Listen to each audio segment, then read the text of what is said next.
Hi ho ho, it's me, Sissy Spacek, back at it again with a new episode of the Boy Time Podcast, and as always, I'm joined by Babby. We have a slam dunk episode, as always. I feel like it's been a pretty slow week. I mean, the Emmys happened, but we don't usually report. Well, I guess we do usually report on them, but frankly, I don't much care about award shows or anything We lose anymore. interest every year, so I feel like we don't even talk about them usually now. Yeah, it's I did enjoy the Golden Globes. Kieran Culkin's speech made fun of Pedro Pascal, and then Pedro Pascal, I don't know if he was presenting or if he won an Emmy, but he I guess he like hurt his shoulder or something, and then he said that Kieran Culkin beat him up. And then it cut to Kieran Culkin. He was like stone faced. It was like it was kind of weird, but that was kind of enjoyable. And I saw that The Bear and Succession were winning a bunch, so I was just like, okay, seems about what I predicted. So not super surprising. I did see that the guy who plays Fack and the guy who plays Richie cousin, they smooched on stage. And I tried to look it up. I'm like, are they in a relationship? Doesn't appear so. It's Maddie Matheson. I didn't know either of these people really. Like I have no idea what's going on. He's a chef. He's not even like really an actor. Yeah, that's what he was saying. He's like, Yeah. this is my first time acting. I'm just in this show. Does YouTube cooking videos. Oh, is that? That's okay. Does YouTube videos. Yeah. Is he what's that chef guy? The frick. I had his name and then it disappeared. The guy who makes like beef and he makes like stuff from shows. Oh, Babish. Yeah, binging with Yeah, Babish. he's like an unhinged Italian Babish. Okay. It seems about right. It was just a very long kiss, and I was surprised because it was like in the middle of his speech. That's awesome. And I think they're both married to women, so I don't know. I don't know what happened there. Respect. So, okay, that's whatever. But that was the only things I saw from the Emmys. So, pretty cool. Other than that, I don't think there's been much in terms of news, unless I'm forgetting something and you saw something. But I don't think so. I don't think so. Yeah, I don't think so. It's pretty slow. It's January, so it's going to be pretty slow on that front for a hot minute. I do think we're getting a Bethesda developer direct on the 18th. So I guess when this episode comes out. So we're supposed to be getting gameplay of the Indiana Jones game that Bethesda is making. Frankly, I don't really see the need for this since we already have Indiana Jones games and they're called Uncharted. Like Bethesda's not the studio to make those kind of games. No. I don't know what it's gonna be. And I don't know what studio is making it. I don't know if it's Bethesda proper or if it's one of their subsidiaries. I know Arcane is making some licensed game. I don't know. Going from Deathloop to some franchise. I don't remember what they're doing. Maybe it's Indiana Jones. I don't know. If so, Arcane is not the right studio for that. But neither is Bethesda proper. So I don't know where they're. Maybe it's the people who made Redfall. That would be nice. If they got anything after that game, that'd be crazy. That's true. Let me see. Who's making the Indiana Jones game? I should be able to see it. Let's see. It's Machine Games. Oh, okay. That's the people who are making the new Wolfenstein games. Ah, okay. That, I guess. Still weird, but It's a weird one, but they have been quiet. Wolfenstein 2 came out in like 2018 or something, so taking their time on it, I guess. And I do like Indiana Jones, so if it's good, that's pretty cool. They should get Harrison Ford to come back and be Indiana Jones again. And in the He would new, love he would that. love that. And because has he ever done voice work? um, I don't know. I don't think so. I can't imagine Harrison Ford in a VO booth. You mean he didn't do the VO for the Han Solo Jason Derulo parody song for the Star Wars Connect game? You think Harrison Ford sang that song? Yes. I don't think so. I He think was it, like the scratch track, and then they got someone that sounded good to do it. why would they hire Harrison Ford to be the scratch track? Because it would be the funniest thing ever. No one else would hear it, and it would be so expensive to get Harrison Ford to. If I was a manager, with all that, I'd use the budget on it just for my own enjoyment. Nobody would hear it except for me. But That's then so if it mean. ever got leaked to the public, it would become like the best piece of trivia. That's true. That would be that would be kind of crazy. I'm looking at Harrison Ford's IMDb, and I'm not seeing anything that would be. Oh, he was in The Secret Life of Pets too. That's That's disappointing. interesting. That's like Patrick Stewart being in the Emoji Movie. Yeah. Anything for a check, I suppose. I guess. I guess. That's too bad. But he was also in Cowboys and Aliens, so I guess, he doesn't really care anymore. You can't have a perfect you can't have a perfect record, No, and I don't think Harrison Ford had a perfect record like No. since the late 80s, early 90s, into the 2000s even. It's like, what are you doing? He was in Air Force One. You kidding me? I don't know if that's a bad movie. I just know that that's one of his later era ones. And now he's in Marvel movies. He's going to be in the new Captain Yay. America one. Yay. Yay. I thought that was really weird. But I guess, he's been messing around with Disney a lot these days. In the Star Wars movies and Indiana Jones. So I guess it makes sense. But still disappointing. Actually, I don't care. Actually, on second thought. Never mind. I don't care about the legacy of Harrison Ford. He was in some pretty good movies in the 70s and 80s. And then he was in the new Blade Runner movie, and that's all I need to know. That's it. But I guess on to bigger and brighter pastures. I did promise last week that we are going to be doing a marathon and that I would come up with a schedule for the upcoming marathon that's going to be happening next week. So I will announce the schedule right here and it'll be in the description.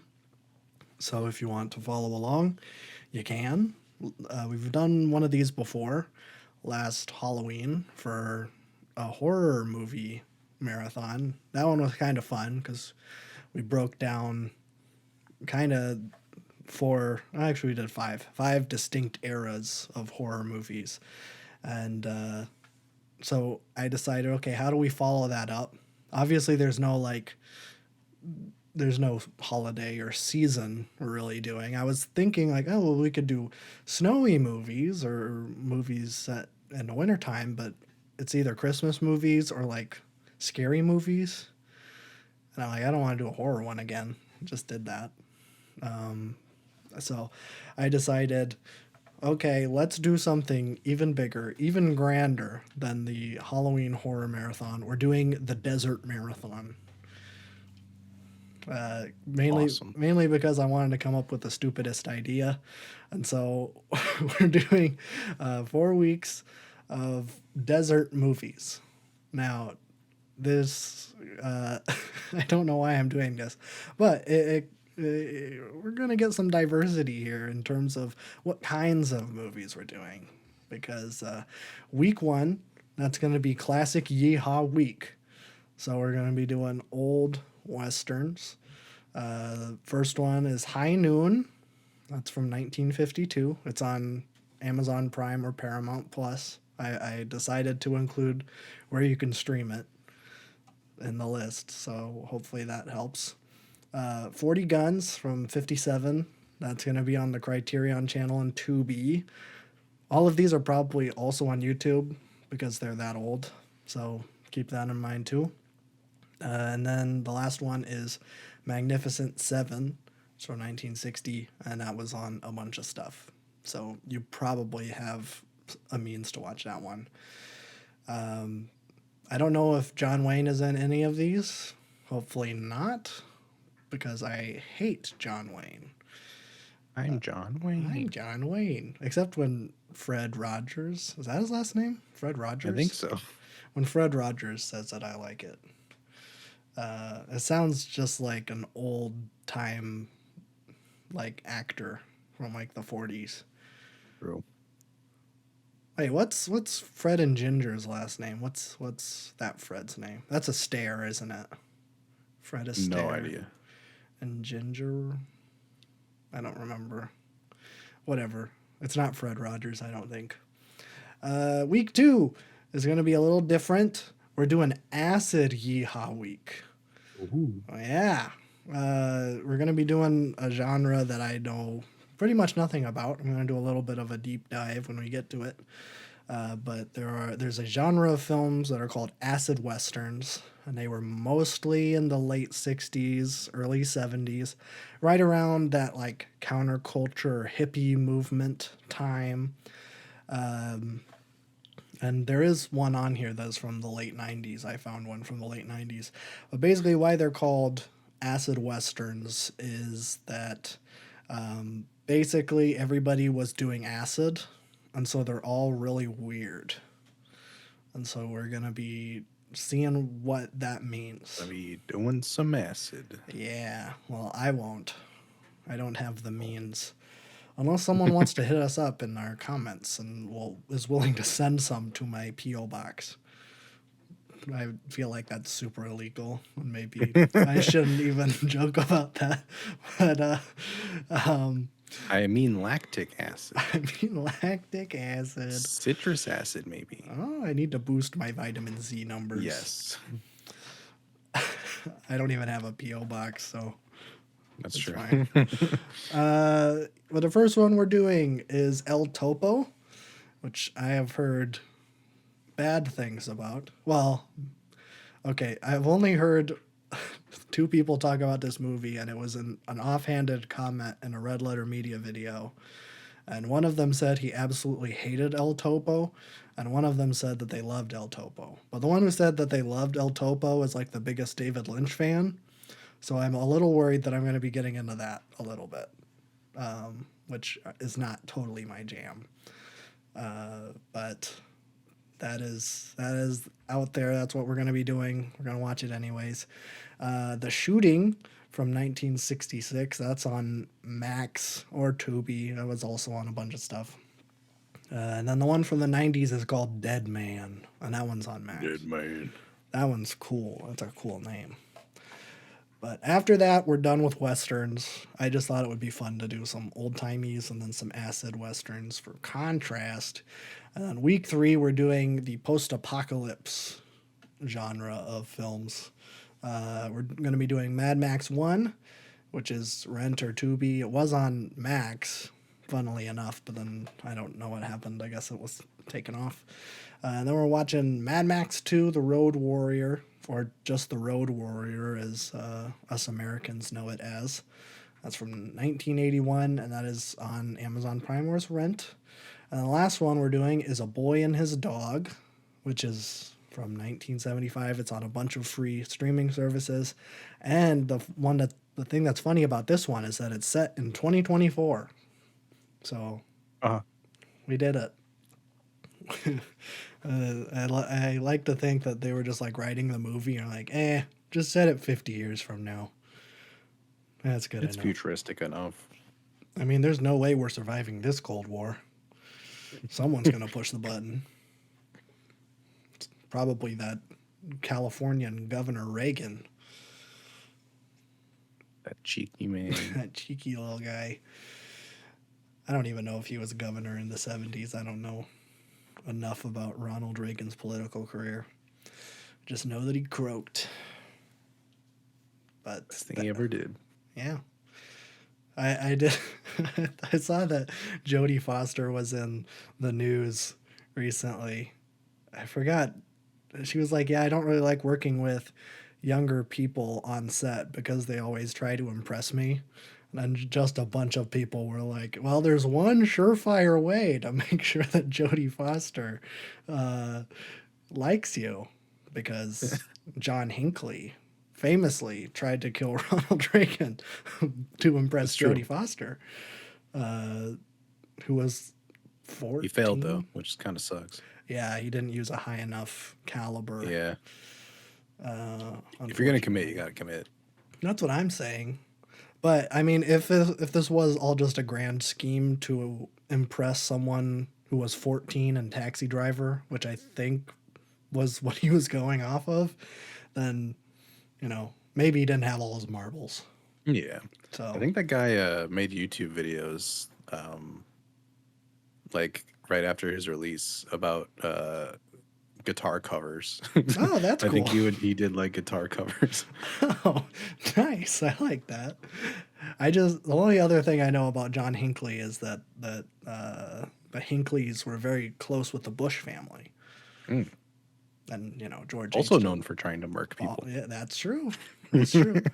But that's the conspiracy theory, because John Hinckley, I think it was like he went to dinner with George H.W. Bush, or he either went to dinner like the night before, or it was planned that they were going to have dinner the night after he killed Ronald Reagan. And so it was like, oh, did George H.W. Bush put him up to this so that he could be president? That's the Nah, that's too conspiracy obvious. theory. Yeah, it probably is. But Lyndon Johnson did it. I suppose. Different time. Different time. Just 20 years apart. But anyways, back to the marathon we're doing. Enough of American history and conspiracy theories. Week 4, we're going on a trip. We're doing road trip. You should have used that for the acid one. Oh, that's true. That's true. Uh, this is our road trip week. So we're doing Paris, Texas from 1984 on Max. That one is apparently wild. I think these are all like, it's not like when you think of road trip movies, you might think of like a buddy comedy, like Planes, Trains, and Automobiles or something like that. These are all like weirdo movies. Stuff that like a film bro would like. That kind of stuff. Because we're doing Paris, Texas, and then we're doing Easy Rider, which is similar reputation from '69. And you can rent you can rent it, or it's on the Criterion channel, which I don't have, so I'll figure it out. And then the last one we're doing is The Hills Have Eyes from 1977. I think that's a Wes Craven classic. I think. Or did he? I don't remember. I don't remember who made The Hills Have Eyes. But that's on Tubi and a bunch of other places, so you'll be able to find it. And that's our desert marathon. All of these movies take place in the desert, which is desert. It's pretty fun. I wanted to add Cool Hand Luke because I wanted to watch a movie that had Paul Newman in it, but that movie takes place in Florida. Not desert. Not quite. Not quite. It's actually the opposite of the desert. Yes. Which is why I'm advocating to drain it. Drain the swamp. Drain the swamp. How did they even think about doing that? Like, what was the plan? How are you gonna drain them? That doesn't make any. Sponges are from the ocean. I don't understand how you're gonna drain a swamp. That seems like you'd have to set up a pretty complex sewer system. Yeah. And at that point, what's the point? I don't know. What was the drain the swamp thing? You're a politic guy. Why did they want to drain the swamp? You're a politic guy. I don't know why he started saying drain the swamp. What does that even mean? It was just one of his catchphrases. It's the get all the corrupt politicians out. Oh, it wasn't literal? Hillary Clinton. No, it wasn't literal. Oh, I thought it was literal. No, it's to get rid of all the scum in the political landscape, if you will. I see. I see. That makes sense. I think that's as in depth as he went. That I don't, yeah, that I makes don't know. sense. Oh, that tracks. That seems to make sense. So that's a marathon. That's what we're doing. The desert marathon. I, if you have any ideas for marathons we can do in the future, let me know. Otherwise, the schedule is going to be in the description, and you can follow along if you want to. Or if you don't want to, you can just know what's going to be coming up, I guess.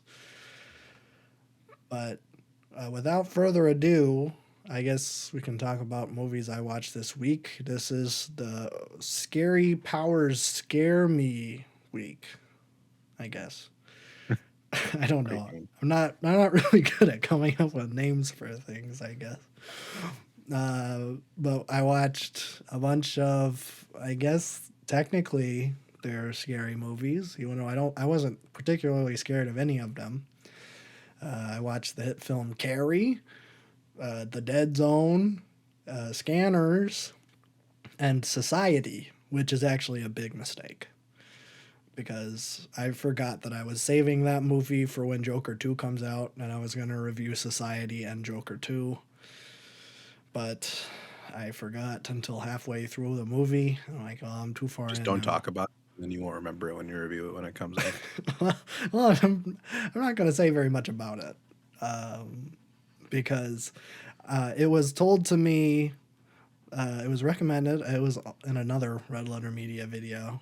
One of the guys who's really into cheap B movies, which I guess is all of them, but the one that is especially into them was like, everybody check out Society and don't look at anything beforehand and just go in blind.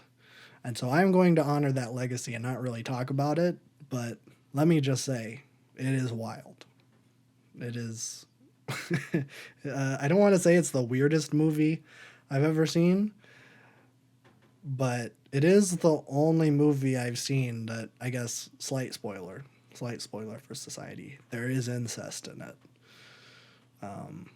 It's wild. It's There's wild. a lot about society. Yeah, I'll say, and this is, I guess, if you know, you know. It's like Stanley Kubrick's Eyes Wide Shut, but better.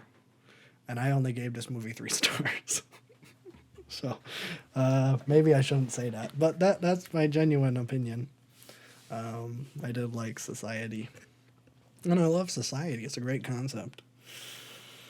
Having everybody live in the same place, I think that's pretty neat. Thanks, agriculture. Domesticated animals. So, Shout out agriculture. shout out irrigation. Shout out the Tigris and the Euphrates River. The Indus River.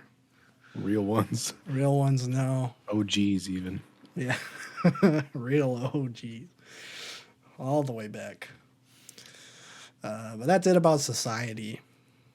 That one doesn't even really have any scary powers. I was just like, I kind of got burnt out towards the end of the week. I haven't watched a movie in a couple days, which I had been going strong, watching one every day. I think, let me see, I've seen 16 movies so far this year, and it is currently January 16th as of us recording this. So I got ahead a little bit, but now I'm caught up, I guess. But I guess I'll go to my least favorite to my favorite, because I guess that makes sense. But my least favorite out of this bunch was Scanners. It's a David Cronenberg movie. I accidentally watched 2 David Cronenberg movies. I didn't know that.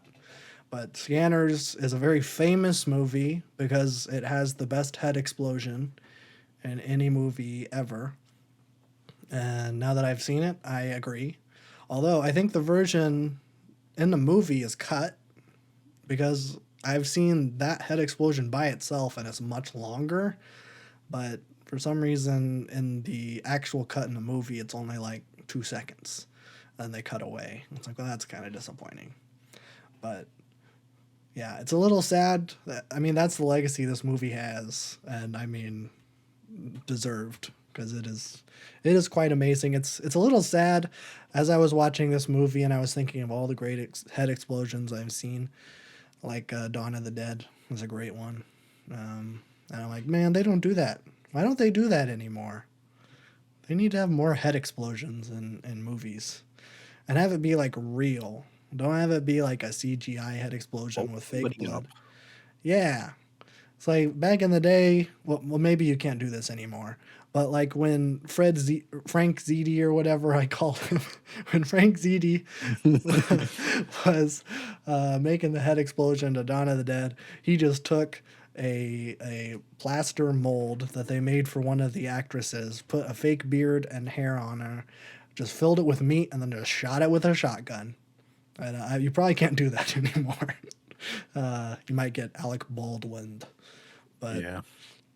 it was the 70s. You can do whatever you want. It was not a studio movie. And I don't know if Scanners was. I don't even know how they did it. It doesn't even look real. It's kind of hard to It just looks describe. It good. just looks good. That you can tell that it was just like they really built a fake head and then exploded it. It isn't just like slabs of beef. I'm sure there is some beef in there, but I don't know. Pretty convincing. And David Cronenberg, kind of a pioneer in the body horror genre, a genre, frankly, I don't much care for. In fact, it would be probably my least favorite. Well, that's probably not true. I don't like demonic that kind of scary movie really. That's probably my least favorite. But body horror is like way down there too. Like I'm dreading the day that I will see the Human Centipede movie. Because I will see it eventually, but just not right now. When I'm older and braver and I have more courage, but not right now. And so I went into this movie with a certain set of expectations that I was really going to hate it. I didn't. Well, maybe I didn't really like it, but it's not for the reasons that I thought I was going to. It was just kind of boring. Like the movie wasn't that good. Just had some really good special effects and the head explosion, and then there's a telekinetic battle at the end. And that one was really well done too, even though it is also very gross.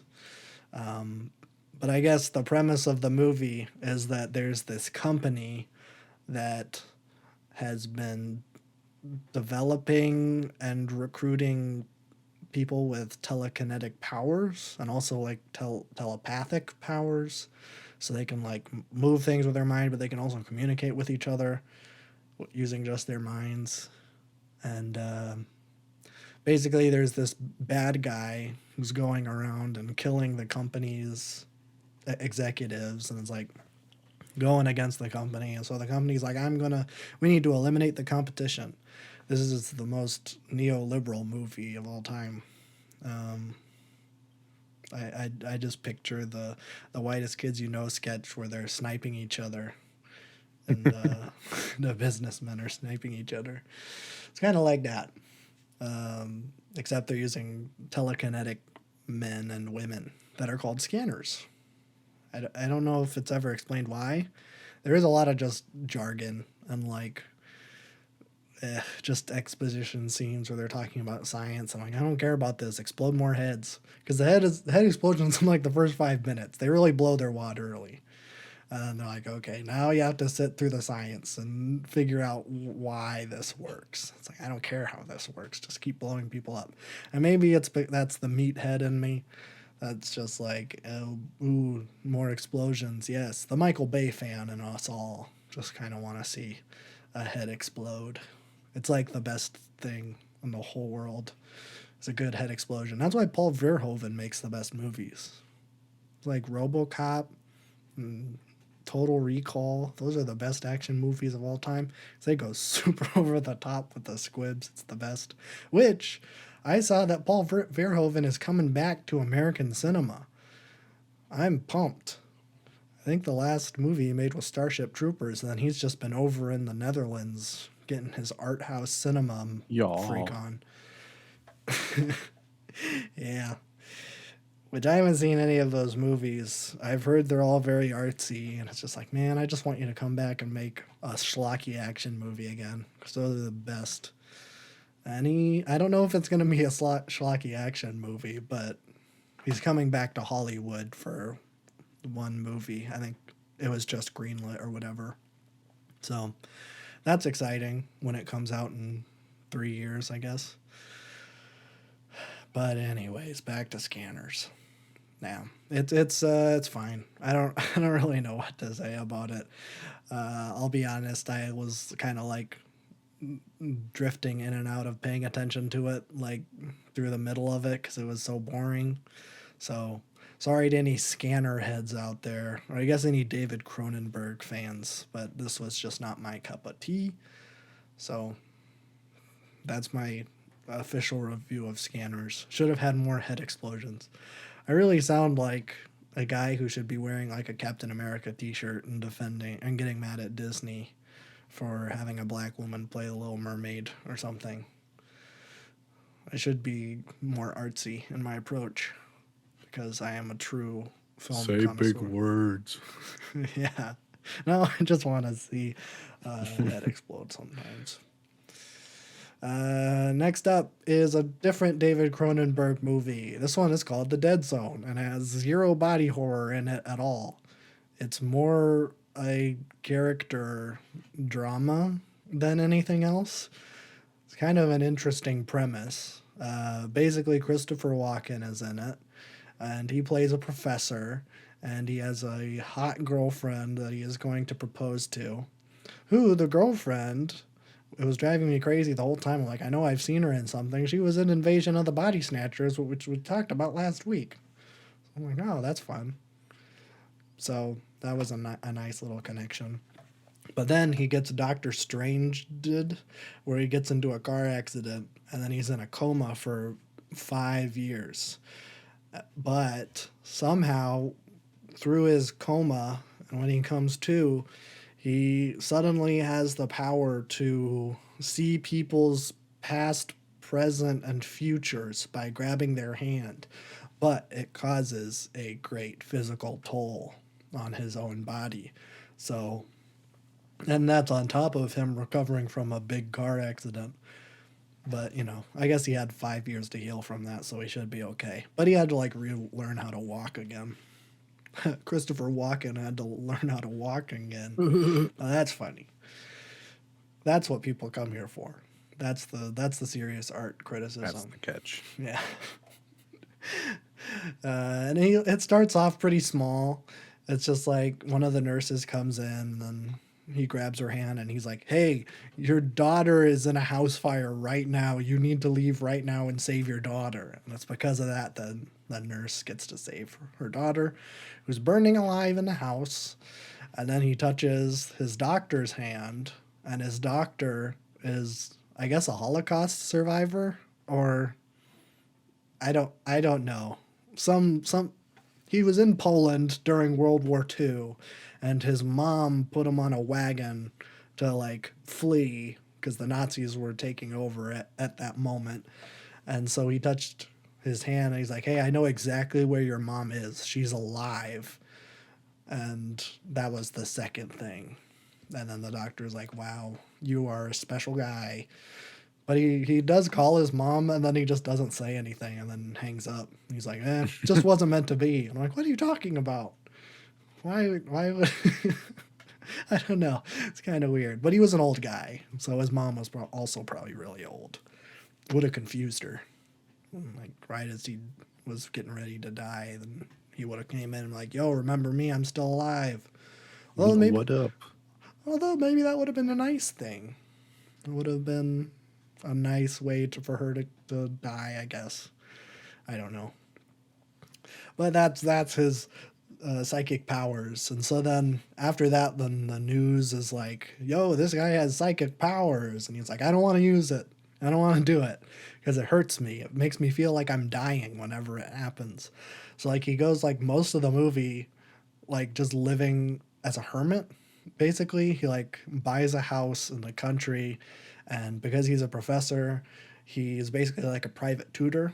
So like people just send their kids to his house. He like refuses to leave. He's just locked in his house because he doesn't want to use his psychic powers anymore. But one day, his super hot girlfriend comes by, and she's campaigning for Martin Sheen, who is playing a guy who's running for Congress. And Christopher Walken shakes Martin Sheen's hand. And I think he's kind of supposed to be like an allegory for Reagan. Like that was the kind of vibe I was getting, but like more eccentric. Because Reagan wasn't that eccentric. He was really old and had dementia. So he didn't really have that kind of charisma that Martin Sheen has. Wait. Yeah, Martin Sheen, not Charlie Sheen. The guy from Apocalypse Now. Charlie Sheen would have been crazy. Yeah, he also would have been like 18, which... Yeah. Let me see when the Dead Zone came out. 1983. Yeah, Reagan was in office. But basically, Christopher Walken shakes this guy's hand and he sees his future. And his future is that he presses the button. And it's very unclear where the missiles go. It's just basically all the nukes are sent. And we can assume it's probably to the Soviet Union because it was the 80s. Only economy left. I guess. I don't know. I don't know. But what's funny is that they give like Martin Sheen, they give him some like gray hair, and like he looks a lot like George W. Bush. Or maybe that's just me. I don't know. Because Martin Sheen doesn't really look like George W. Bush, but young Martin Sheen with gray hair kind of looks like George W. Bush. Martin Sheen, I think, is Uncle Ben in the Sam Raimi movies, if that, just to put it in perspective, because I think that would be the only thing you would know him from when he's an old man. But yeah, so he's like, I'm going to make it my, wait, I probably shouldn't say this on podcast, but he's like, I'm going to do what happened to Franz Ferdinand to this presidential candidate. I think that's laundered enough where I think the algorithm won't pick that up and I won't get put on a list. They went over the age of 13, should understand that. Yeah, but I don't know if robots will. Nah. I don't want the robots to find me. I don't want, like in the Matrix, I don't want those like squid robots to come find me. That would be really scary. You said a bad. You said you were going to kill the president. Oh no, I said it. Oh no. That's what Christopher Walken does, and it's pretty sick because he like gets a sniper rifle, and there's a pretty cool twist. I guess this is the spoiler because really most of the movie is him just chilling at his house and being a tutor to children. The like president plot is like the last 10 minutes, maybe 15 minutes of the movie, but it's the best stuff in the movie. So I guess spoilers for the Dead Zone. It's pretty good. He gets like a sniper rifle and then he like goes to like the meeting where he's like doing a speech, and it's like in an old church, I guess, because there's like pews and he's in the balcony and there's no one else in the balcony for some reason. And he gets a shot. He's like getting ready to shoot, and then his hot ex-girlfriend who's married and has a kid is there with her husband and her 10-month-old baby, and they're sitting right next to the presidential or the Congress candidate, I guess. And then she sees him and he's like, "What are you doing, Christopher Walken?" And then Christopher Walken misses because he was distracted. But then Martin Sheen grabs the 10-month-old baby and uses it as a human shield and just starts like running away. And then like, you know, Martin Sheen's aides just like start shooting at Christopher Walken. He gets pumped full and he falls off the balcony and croaks.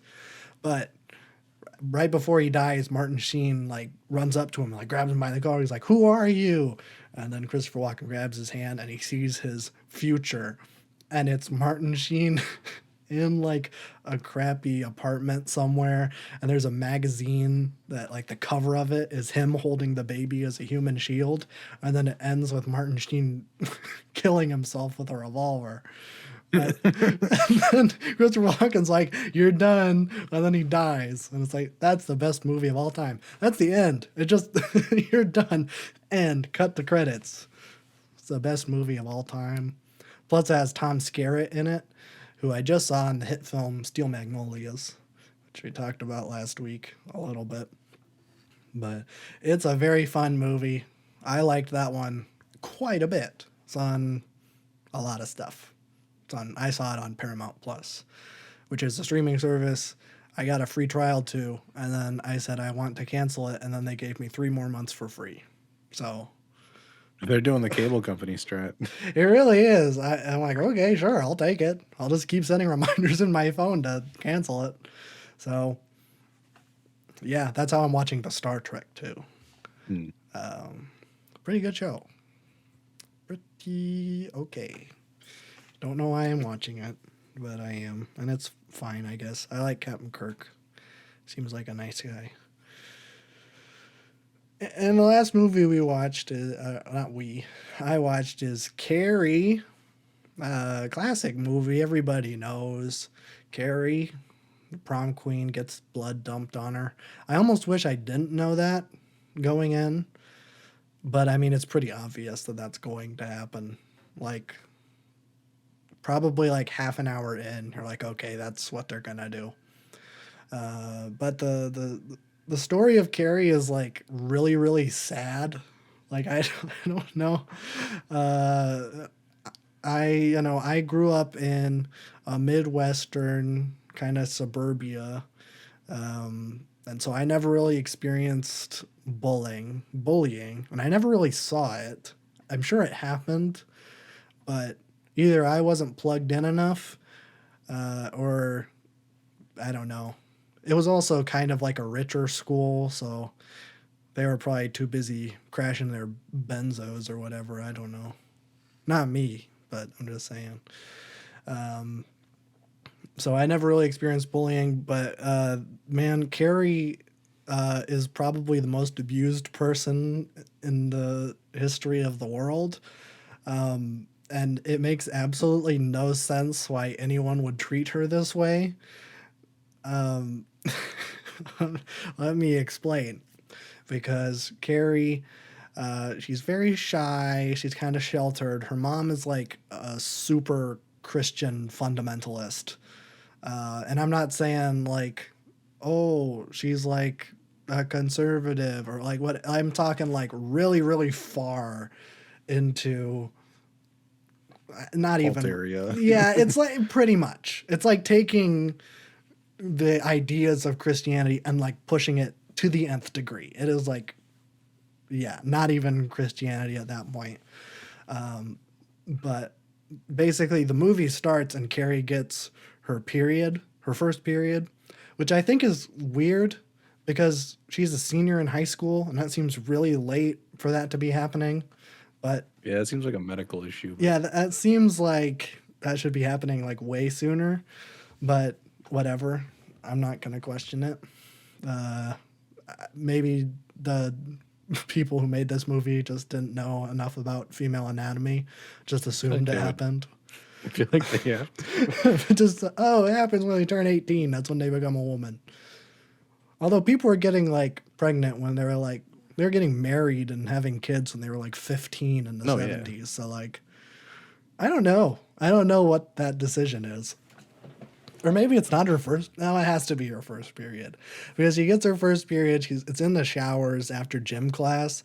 And she starts like freaking out because basically her mom never told her that was going to happen. And I guess she just never found out, like, even through like, just like by picking it up, that like this happens to women. And so she's like shocked. And all of the girls in the gym class like just start laughing and throwing things at her, like throwing tampons and like books and like who reacts to someone having a crisis by just like laughing and throwing things, and like this is like an alien world where everybody is just evil. And maybe that's just how it is in California, I don't know. But that's what happens in the movie.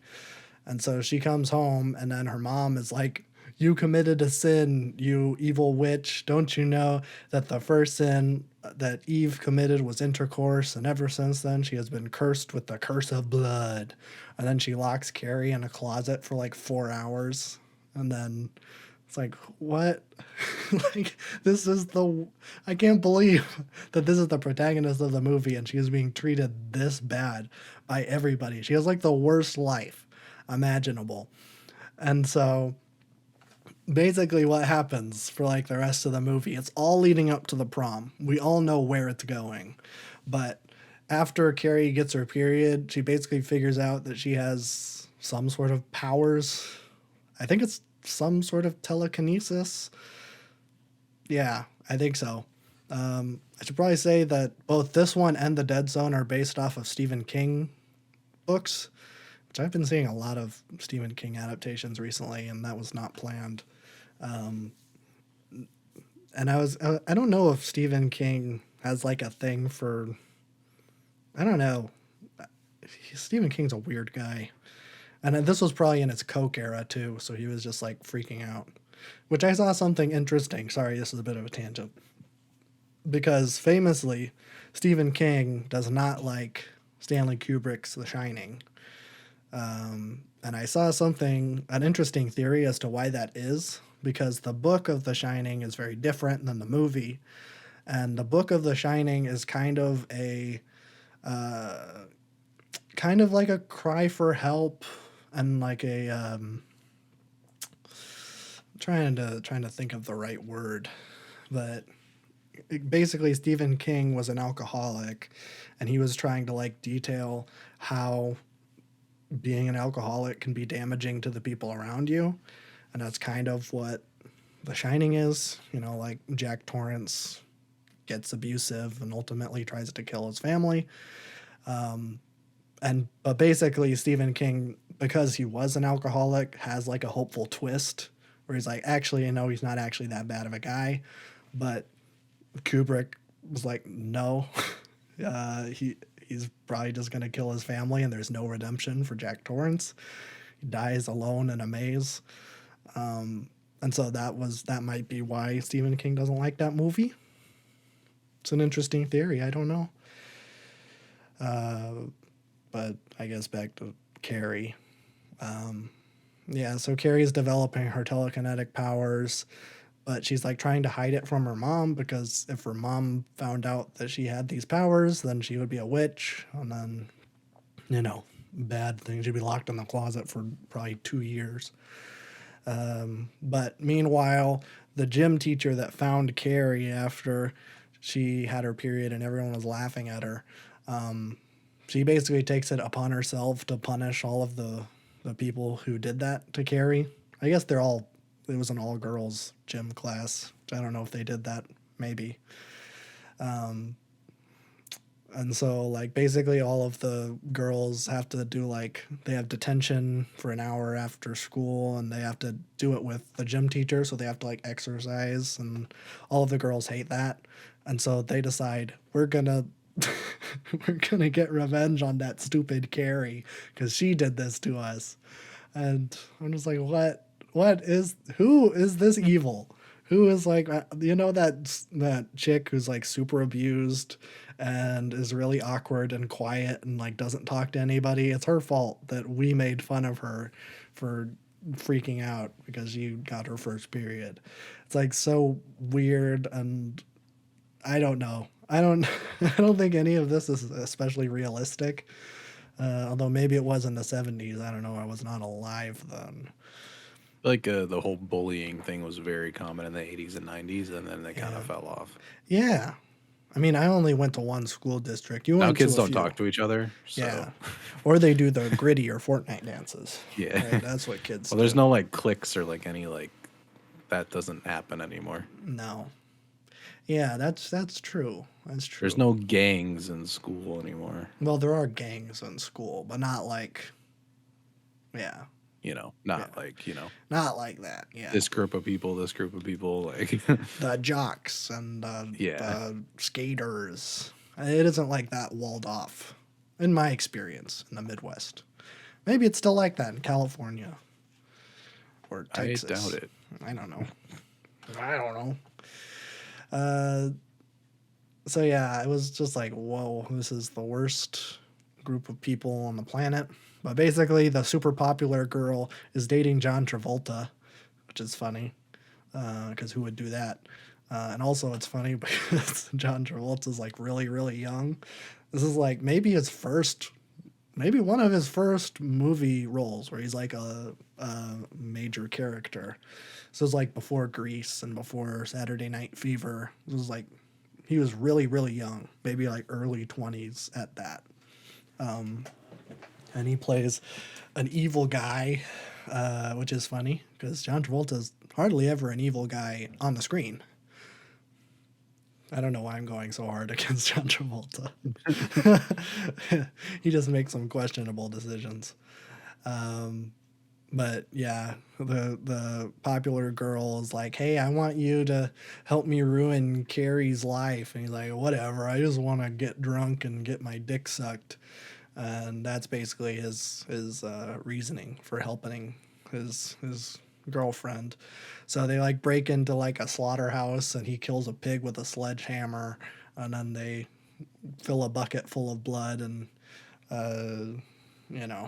they stick it right above where on stage where Carrie's gonna stand, and then they rig the election so that Carrie wins. And so like we see that plan, and so it's like we see it coming from like a mile away, and like we see the whole process of it. But meanwhile, like Carrie's life seems to be going on the up, where it's like, oh, that gym teacher that like really kind of stood up for her is like kind of taking time out of her day to like help Carrie get some of that self confidence. And one of the girls that was punished is like, "Hey, my guy friend, you should take Carrie to the prom. Like, I know you were probably going to take me. You should take Carrie." And like the whole time I thought that she was in on this evil plot to punish an abused girl. But it was like, no, she was actually trying to help Carrie, which I don't know if that was supposed to be, if I was supposed to feel like that, or if I was like, just to be like, oh, she is pure of intention. Because she says that she's pure of intention, but the whole time I'm like, oh, she's lying because everyone in this world is evil and rotten to the core. I'm just assuming that she's the worst. And that her boyfriend is the worst too, and that he's in on it.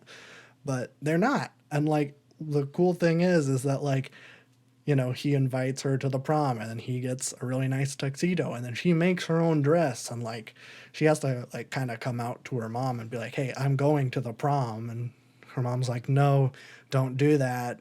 The sins of the flesh or whatever." And Carrie's like, "No, I'm going to do it anyways." And she uses her telekinetic powers and blasts her in the face or whatever. Doesn't kill her or anything, but kind of subdues her. Which reminds me that the mom is played by the chick from Twin Peaks, who is Pete's wife, who owns the lumberyard. Oh, Catherine. Yeah, that one was kind of driving me crazy too. I'm like, I know that. I know her from something. I think she's the perfect actor to play that role. Oh, she's great. She's great. She's nuts. It's like she's got like a cold energy that's really cool. Yeah, yeah. No, she's perfect in that movie, in that role.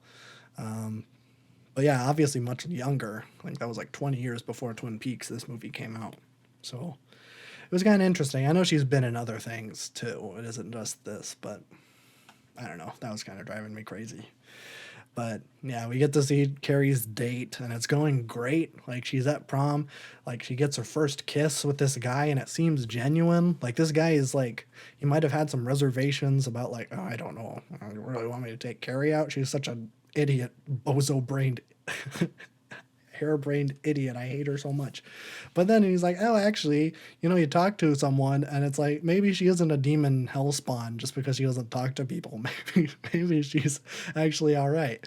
And they have a really fun night, and it's kind of like a really sweet moment when like she's crowned prom queen because her boyfriend, not the boyfriend, but her date, this like seems like genuinely trying to prop her up. And like we see the gym teacher, she's a chaperone for prom, and she's there and she's really happy. And all the while we know that there's a bucket full of blood at the top of on the rafters, and we know that John Travolta's idiot ass is gonna pull on that rope and dump that blood all over Carrie. And so when it does happen, it's really heartbreaking because it's like, man, Carrie's life, we've seen her like basically at rock bottom at the beginning of the movie. And we see her slowly crawl out of that throughout the entire movie. And then it's right back down. And like basically she gets covered in blood and then she goes on a rampage and she just starts killing everybody with her telekinetic powers. And it's pretty fun and cool. And I like that part of it because we've established that I'm a meat-brained bozo that only likes violence and head explosions and stuff like that. No head explosions in this movie, but she does kill everybody. And I mean everybody. She like murders the gym teacher that was helping her. And I don't remember if she kills the boyfriend. If the boyfriend makes it out, I don't remember. I know that John Travolta and the popular girl, they get got. Because this is the craziest thing too, because they make it out of the gym originally. And so, you know, Carrie makes it out too, and she's walking back home. And basically, the popular girl is driving, and she sees Carrie on the side of the road and then just decides to run her over for no reason. Like, for some reason, she hates this chick so much that she's going to murder her after essentially ruining her life, or at least her perceived life at that time. Like, I'm just going to murder her. I don't think she knew that Carrie had telekinetic powers because she just flips the car over and it explodes, which is pretty fun. You know, I always like seeing John Travolta die. That's why Pulp Fiction's my favorite film. Ooh. Yeah. Bruce Willis and John Travolta. Are they both Scientologists, or is it just John Travolta? I thought it was just John Travolta, but maybe not. Okay, probably. I don't know. I just thought I would throw it out there just in case. But yeah, you know, I don't want to just go like play by play. But that's pretty much the movie. It's pretty fun. Really, really good. I like this one quite a bit. I gave it 4.5 stars, and I think I stand by that. It was pretty fun, and it felt very nice. You know, you feel very vindicated at the end of the movie when she's going on a rampage. She's killing everybody. She kills John Travolta and a girlfriend. I don't know why I'm really harping on John Travolta dying, and it's like the girlfriend that's really adamant on killing Carrie. But yeah, she basically murders everybody that's ever done her wrong, and then her house sinks into the ground, and it's pretty scary. Because she's basically a hellspawn demon, and it was true the whole time. Everybody that was calling her a demon was actually correct. So that was a nice little twist, I guess. I don't know if that's a twist, but this movie does have one of the best jump scares, I guess.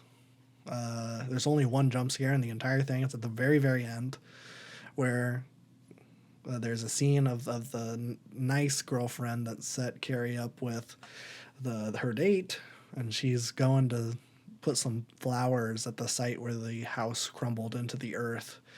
And then, you know, as she's setting down the flowers, a bloody hand comes out of the ground and grabs her hand. Oh, it's so scary. But they Friday the 13th it because it's all a dream. So, of course, kind of lame. Although I don't think they ever made a sequel to Carrie where Carrie comes back as an evil slasher villain, which they should have. I know they remade it in the 2010s, but I don't know if they had her be a slasher villain. She should have been. She should have been the next Freddy Voorhees or Michael Myers. I would have really appreciated that. As most, you know, terrifying name. Carrie. I don't remember what her last name is. It's like Smith or something. It's nothing. Let me see if they have it. Carrie White. Oh, that's her name. Most common last name ever made. I mean, Michael Myers. That's not like. Yeah, I suppose. Freddy. What's Freddy's last name? Freddy and Jason. Freddy versus Jason. That's his last name. Yeah. Why can't I think of it? I should know Freddy's last name. I can't. I keep thinking of Mercury, and I know that's not it. Freddy. Nightmare on Elm Street. What's his name? Krueger? Yeah, that's it. Krueger. Great movie, Nightmare on Elm Street. But I think that'll do it for Spooky Powers. They scare me week. Check out Society and check out Carrie. Check out The Dead Zone if you want to watch Christopher Walken kill the president. Pretty fun, although he isn't the president. He's trying to be. But that about does it for all that I have this week. I might have some music things, but other than that, I'm going to throw it on over to James for what he's got going. Wow. Wow. I think this is the first week I actually listened to music that came out this year. Wow. It was a decently big sized week. Big first like release week of the year, I would say. Yeah. When you got like all your major labels like coming out at the same time. However that works, I still don't know if it's due to like all the major labels are like, yes, this is the prime date to release an album. Did Major Lazer drop? With his I major don't think label? Major Lazer did. Oh, that's unfortunate. It's always a bad week when Major Lazer doesn't drop. That's true. But we got the 21 Savage album this week. I did not listen to that one yet. It's like 50 minutes long, and I don't know if I can like go through 50 minutes of 21 Savage. As much as I do enjoy him as a feature artist, I don't know if I'm the kind of person that needs a full 21 Savage album in their lives. I do like 21 quite a bit. I do. It's just he hasn't like reached over the threshold for me, where it's like I don't think there's any reason for me to dig deeper into 21 Savage. Sure. He is pretty big now though, which is He's 37 in the world. Yeah, that's really big. That's crazy. I did not know if he was that big. Well, I know he was bigger. I was looking because I think like a year ago he was like 27th, and I was really hoping that after the new album he was going to be 21, but he actually went down. Make it happen, people. Come on, everybody stream it. 21. I did say I saw a stat about the album though, where he did say 21 at least 150 times. Oh, that's good. Really great. But yeah, that came out this week. I think people are somewhat enjoying that to a certain degree. But I focused on 2 albums this week. One came out this week. One came out, I think, very end of last year. But I'm counting it for 2024 because that's how that works. Yes. Nobody's gonna review something that come out like 2 days before the new year. That's just stupid. Yeah. But we'll start with Boldy James. So Boldy James is back finally. This is his first record after his car accident last year, that I think paralyzed him for a while actually, because he had like a whole bunch of albums lined up for last year, and then none of them happened because he was recovering for like most of it. But this one's with Nicholas Craven. This is his second with Nicholas Craven. He's kind of a controversial producer. I feel like people have varying opinions on him. He's very much sample heavy, loop heavy when it comes to his production. I enjoy it on this record more than I did on the last record he did with Boldy James. I feel like this one had more of an impact. But he does do very, I don't want to say simple, but what appears to be very simple loops that don't have much variation, and samples that run a lot longer than producers usually would. But I think it works well on this record. He makes things so seamless where you don't realize that there's multiple samples coming together, which some people don't like when that happens because it doesn't make it seem dynamic, which is true. But I don't know. I enjoy it. But yeah, this record, pretty good. I can see where people would not like this. It is a little bit one note when it comes to just the enjoyment of the tracks, because you have Boldy James, which is famously a monotone rapper. His flows are good, but again, he's kind of monotone. And then you match him up with Nicholas Craven, who does pretty, I don't want to say repetitive, but there's not a lot of variation in a lot of the beats he does. Most of these beats are pretty good. Some of them could be better, but there's a certain mode of kind of like a jazz in this, just very, very subtle. And I think that's because of the lack of drums, because Boldy has to do some certain things to fill air on these loops. But it's a pretty good record. I think all of the Boldy James releases this year will probably be better than this album. But I think the prospect of him being officially back is the most exciting part about this release. I'm thinking we're gonna get a lot of good Boldy James music this year. I know he has one with Alchemist that should be coming hopefully this year. There's also this rumored one with Jay Dilla.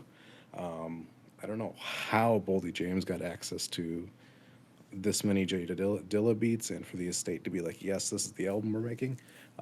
But it will be fantastic if it does ever come out. It was slated for last year originally, but I think obviously they got moved back. So if that actually releases, then I'm going to be super excited about that. But yeah, very, very good. It's very chill. It's nice to have on in the background. The lyrics are good.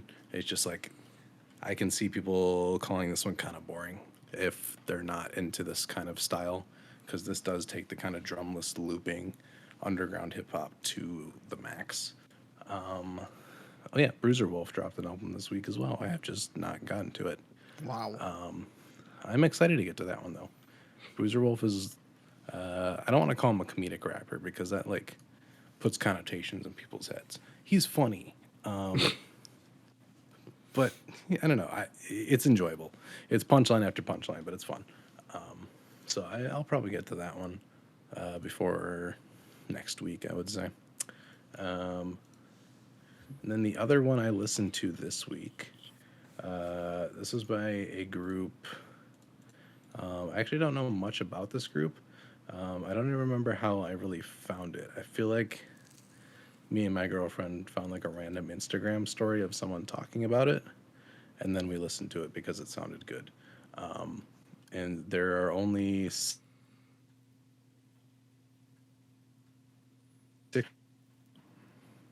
very underground. But this is Shallow Water. There is a well. It's the only music they have on their Spotify account. I don't know much else about them at all. It's 8 songs. I think it's like, what is it? 35 minutes, nice and short. And this kind of encapsulates all the things that are becoming trendy again when it comes to like indie pop. So you got slowcore elements. There's some really nice country twang in there. A little bit of shoegaze, some like really noisy guitar bits. And I don't know, it has this duster quality, it has this slow dive quality, it has all these things that are kind of coming back into the indie pop scene. And it works pretty well. Like for a group that has zero music on their Spotify to put this out was like, wow, this is produced really well. Most of these tracks flow pretty well. Some are a little bit, I don't want to say sleepy, but there's not too much going on in some of them. But definitely, if you're into this kind of duster, always, I would say, is another group that's doing this kind of style right now. Black Country New Road, even there's a lot of crossover there. Check this thing out because I don't think anybody is. They got 6,000 monthly listeners. So Wow. I like finding these really underground groups. They come to me in the weirdest ways too, but I think just checking out stuff like that is just you get it and it's like, ooh, this could be a hidden gem. Yeah. But yeah, it is pretty good. I enjoy it quite a bit. So I'll count that in my list for this year. It came out December 30th. It doesn't. It's not 2023. I'll count it. Yeah. And then the only other thing I listened to this week, I think, was the new Lil Nas X song, Oh yeah, I forgot about that. Jay Christ. It's a good song. It's decent. Oh, you don't The like beat, it? so- the beat sounds like Humble. It sounds like Humble and Industry Baby. Yeah. Yeah. I do like that he's doing different stuff with his voice, though. I will say that. Yeah. I don't know if this is like leading up to an album or whatever, because I'd definitely be interested. I'm assuming so. Yeah, I think Montero was pretty good. Yeah. So I think he's just trying some new stuff on this one. I don't know. It's not bad. I don't think it has the punch of like Lil Nas songs for me because usually like he has really good choruses. Yeah. maybe I just need to listen to this one more. But it's not bad. I know everybody was freaking out because of the whole album cover or whatever. I don't care. It's stupid. Yeah. Whatever. Uh, It led to our this is first what. Twitter beef. Oh, Yeah. We that's got crazy. we got in a Twitter beef. Well, I don't know, not we. I got into a Twitter beef with the official like Thrive. I think it's like a Christian website for like youth pastors or something. Hmm. I saw them all the time on a college campus. But we got into a Twitter beef because I was being ironic, and they called me out for being for mocking their beliefs. Great. And let me just say, I got the last word in, so I think I win. Oh yeah, that's how you decide those things always. I think so. Yeah, I don't care. Is it a gimmick that's overplayed? Sure, whatever. Is it cringy? Maybe a little bit, but this is Lil Nas X. Yeah. Like half of Lil Nas X is shock marketing Yeah. done to an extremely well level.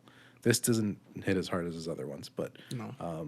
he's still very much the goofball guy who makes some pretty solid jams. Yeah. Yeah. I So like his comedy more yeah, than I like his music.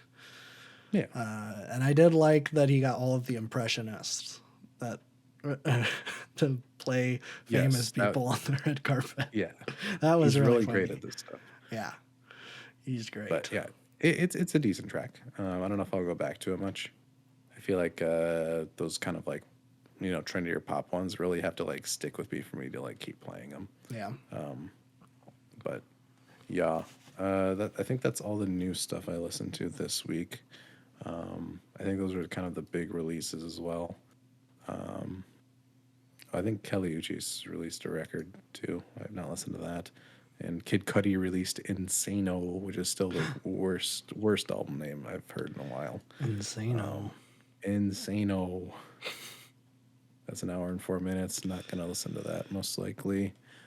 Man on the Moon 3 was decent, but I'm not hearing good things about this. And I feel like for a Kid Cudi record to grip me, it has to be like near perfect.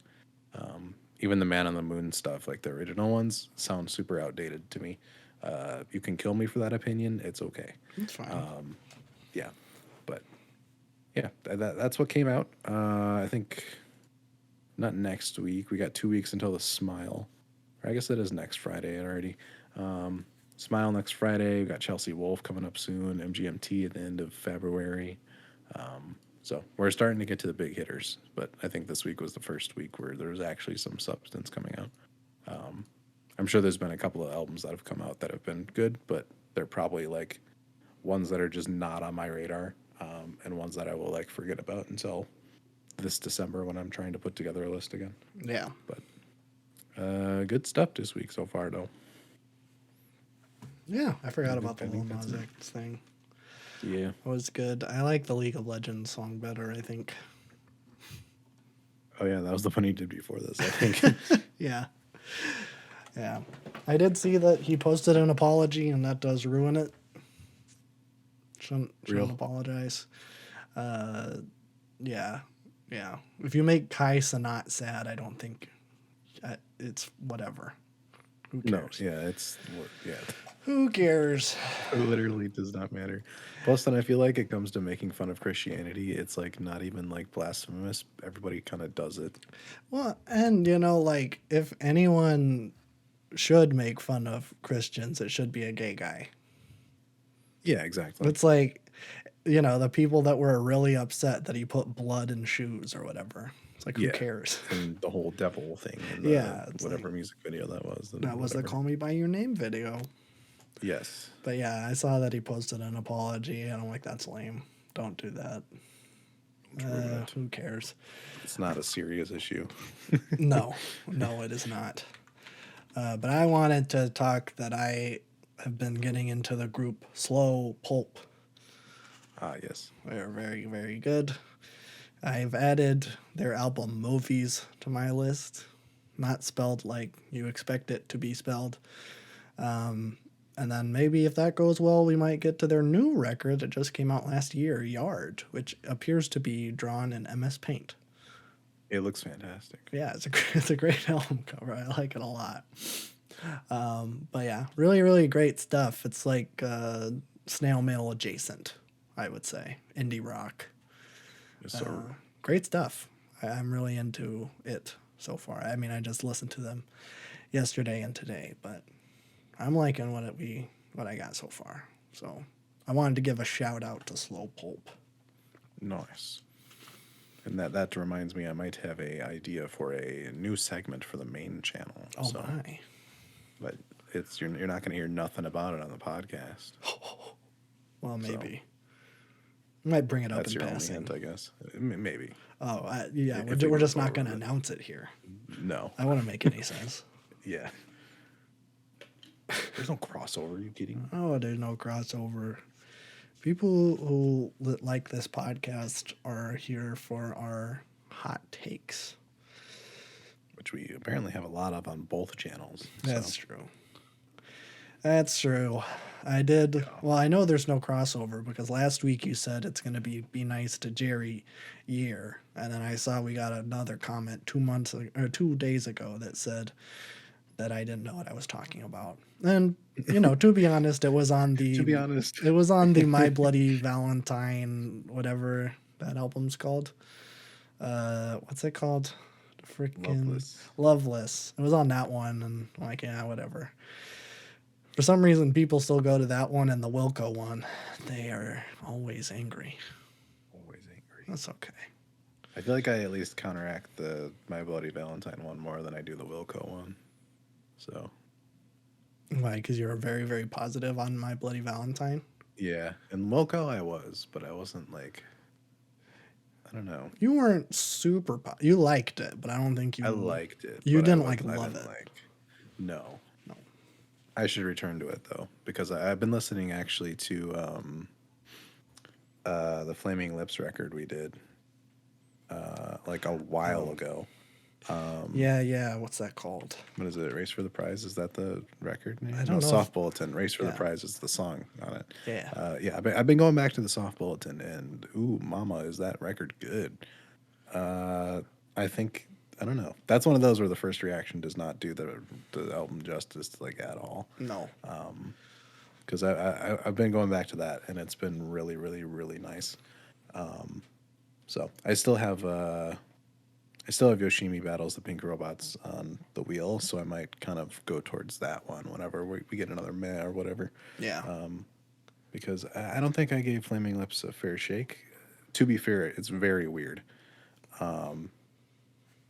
And that was a while ago, too. I feel like we were both positive on it, though. We were both positive, but it was like a very, like, step back for a second. Like, I need to listen to this more positive. Sure. Yeah. Yeah. But I don't know how you do that record's anything great. else. Yeah. I gotta say, they probably have had the biggest glow up in terms of album covers.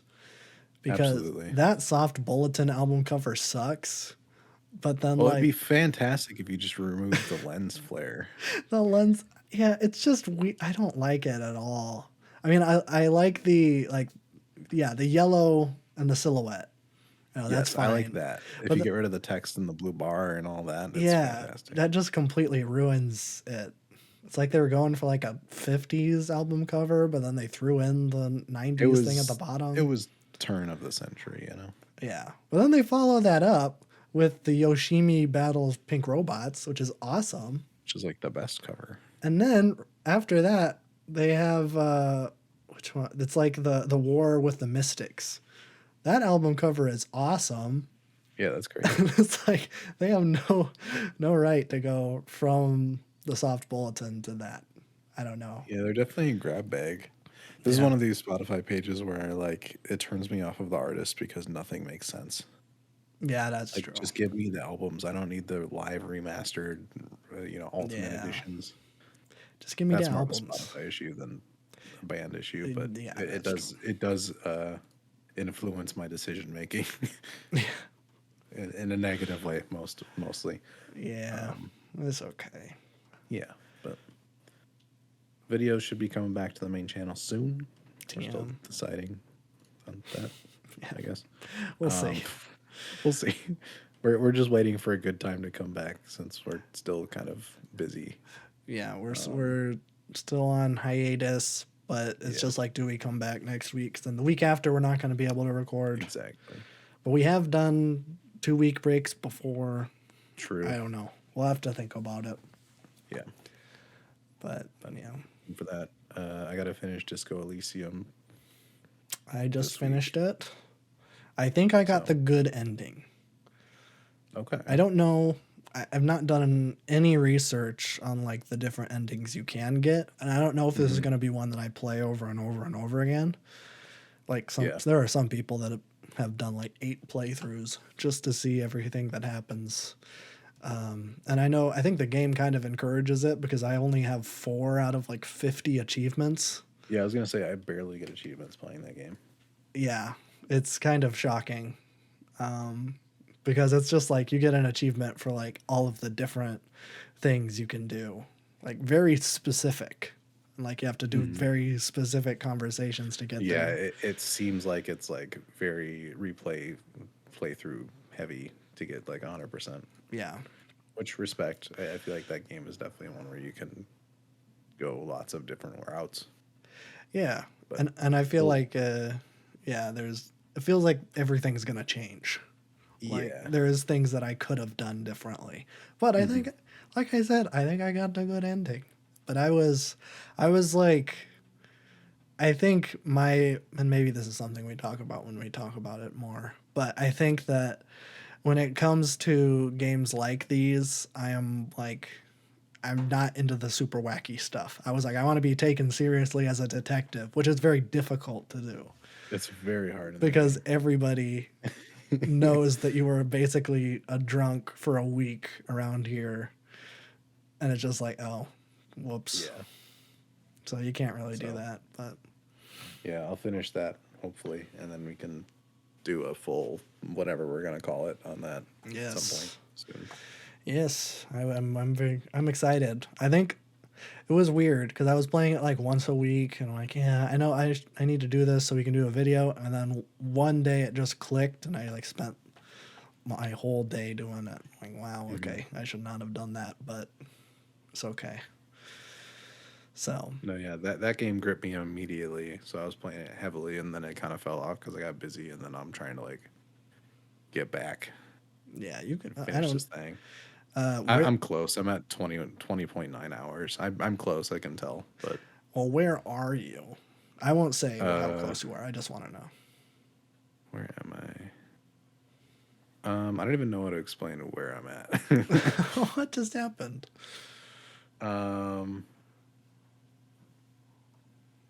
What did just happen? I played Baldur's Gate all day today, so now that I have 2 of these types of games going, it gets really confusing. Oh, that is going to be confusing. Yeah. I just found the pinball machines. That's the last achievement I got. Okay, I did not find the pinball machines. I Oh, don't know where those okay. are. Never mind then.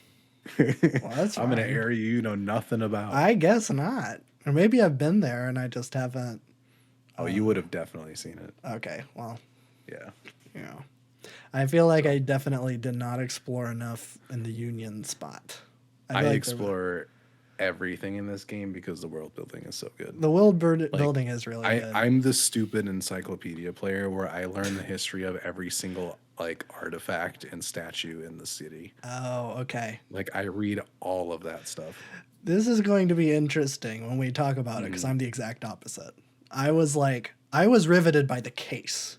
And I wasn't I was the so opposite. yeah, I was that's going to be interesting to talk about because I'm a big mystery guy. I love these types of stories. So like I'm like, "Oh, wait." Because there's a bunch of twists. And we won't Yeah. go into all of it, but man, just being like an actual detective and like I got like those skills really high. So like I was able to like figure out like what was happening. And it was like, oh, this is so cool. Like that was when it clicked. Was when I like actually piecing together clues and like solving the mystery. That was when I hit my stride. But yeah, that'll be interesting Yeah. because we have 2 It'll very be- different perspectives. Exactly. I think it'll be a really fun discussion because Yes. I think we approached it 2 complete different ways, Yeah. which I guess shout out to the game for allowing the players to do that. Oh, it is like one of the best games for that. Yeah. Because if you want to just like mess around and be a drunk rock star, you can do that too. Don't even have to solve the case.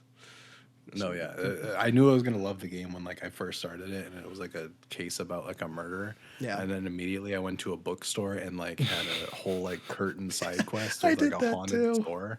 I'm like, this Yeah. is the best game I've ever played. Yeah, it was so weird. I didn't solve that one. That one was one of the loose ends Oh, that really? yeah, well, I Okay. opened the curtain and then I Uh, knocked down the door, which I don't know if I was supposed to do because it hurt a lot, but I did eventually oh, do I it. didn't do that. I just Yeah. broke it down. Yeah. I didn't even care. She was abusing her kid. I was like, I don't care. I'm just going to break down your door. And then on the other side, there was like nothing. And I'm like, oh, okay, I'm just going to go back to the case now. I spent 2 hours in there doing that whole side quest. So I might have a lot more to do because you have 25 hours in the game and you Yes. beat it. Well, And I'm at okay. 21 hours and I'm still on day 3 or 4. Let me say that is probably cut that by like 5 or 6 hours Uh-huh. because I've tried to play this game 2 times before this. Oh, And okay. the second time I actually got decently far. I think I got 2 days in, which isn't Mhm. like crazy, but this one was the only one that I finished. And Gotcha. yeah, I probably finished it, and if I had to guess, because I probably left it on at some point too, so that I probably was not playing the game how you're supposed to, but I did Mhm. make. I don't know. I think maybe this is a conversation for when we do our video, but I got burned and I felt like a terrible person. I was interacting with one of the side characters, and to advance one of the quests, Oh, I know exactly what you're talking about. you can choose to basically betray this guy's trust and like fuck with him, and like basically that completely ruins that relationship. And every time I talk to him, and we were friendly before, and in fact I impressed him. I did a very cool thing, and he was kind of my buddy. And then I talked to him. He's like, "Oh yeah, you're the guy who made me a bad guy." And I'm like, "No." So I was Yeah. like, "I don't want to mess anything up. I just want to solve a case so that I don't hurt anyone else." Which maybe, I mean, that's really good. That's really good game design, but also it's bad game design because I was like, I don't want You to have do to spend a anything. lot of hours in this game. Yeah. But yeah. Yeah. So it might be like in a couple weeks because from the sound of it, I have a little bit. The pace at which I play this game is a lot slower. Well, So sure, and I have more time on my hands, so I yeah, was able to kind of rush through it all at yeah, once. yeah. But I have a lot to say about it, so it'll probably be like an hour long discussion on its Hey, own. So that's great because yeah. there's all of the world building, all of the like politics. Really, I kind of Mhm. like. I don't care, and that's just who I am, just in general. Um, I was just And like, I'm the opposite, you're so you're the gonna get a opposite. well-rounded review. That's gonna be good. Or it's gonna be a good review. I'm excited. Yeah. So that'll be coming in a week or two, probably, Yeah, or that'll 3. be good. Who knows? Yeah, I know us, me and you, and then a couple of our friends are going to be playing Baldur's Gate. Yes. So we might be talking about that. I don't know. Yeah. Uh, I have not gotten very far in it in I've played general. 3 hours. Okay. I think Grant has beaten it, and Paul has gotten pretty close. So we have basically two people who have played the whole game, and then two people I've probably played about that much. Well, actually, it says Yeah. I have 36 hours. That's not even close to how much I've played. So, yeah, I probably left It's it on. D&D rules, so It's we'll be yeah, fine. it's straight I up was D able and to D. easily get into it, which is great. Yeah, if you know D&D, it's one to No, yeah, one. it was like, ooh, this It's is surprisingly like, okay, this is perfect. well, it's licensed by Wizards of the Coast. It's exactly Oh, I didn't know that. yeah, it's exactly D&D. Yeah, Oh, which is I think that's really great. I mean, it this is game great is because huge. mostly, yeah, games like this are like a huge turnoff for me if I need to learn all of this. Mm, But like knowing D&D, if I can just jump in and use all the D&D logic and framework, like yeah. it's easy. Yeah, it's it even says in the description, it says like it is the Dungeons and Dragons 5e rules. So, Perfect. yeah. I think I think it's cool. Yeah. So, So we might talk about that eventually too. But maybe. We'll see. I'm not sure how multiplayer is going to work. I don't know. I mean, I assume there will be like the NPCs in our party, but they probably won't be with us because it's just Yeah. going to be us. Because it's usually a Yeah, I four was thinking it party. would just like replace all the NPCs with like our characters, but I'm assuming that's what it would be, but otherwise you have a party of like 8 rolling around. yeah, I think that's how it is. But I know like you can split up the party, which if you know anything about D&D, you should never do. Exactly. So we'll see. I'm not how sure conversations are going to go. I don't know what's going to happen. But we're going to be trying that out tomorrow, actually. So Y'all. we'll see. We'll see if we have something to say. We might not. But that's happening. Other than that, I don't think there's. I think that's it. I think that's it. So, yeah. I guess for next week, marathon's in the description. Want to check it out? Want to watch some old westerns? I don't know why you would. I don't like them very much. I'm just trying to knock them off my list. Get some of these old westerns off. Which I've been thinking I might post the list that I'm working off of in the descriptions too, because I transcribed my list into a spreadsheet so that I can track all of the things digitally and also have like percentages going. Basically, I spent too long on the spreadsheet like a year ago, and I still reap the rewards. It's nice to have it all digital, but I've been thinking of having that in the link. A link for that in the description, just a view only thing, so you can see what I've seen and generally what I've rated them. So there's that. I might throw that in. But yeah, other than that, I think that's it. Play fun games, watch fun movies, and listen to fun music. My favorite fun song is Some Nights R. or Stars. Stars is also very good. Okay, bye bye.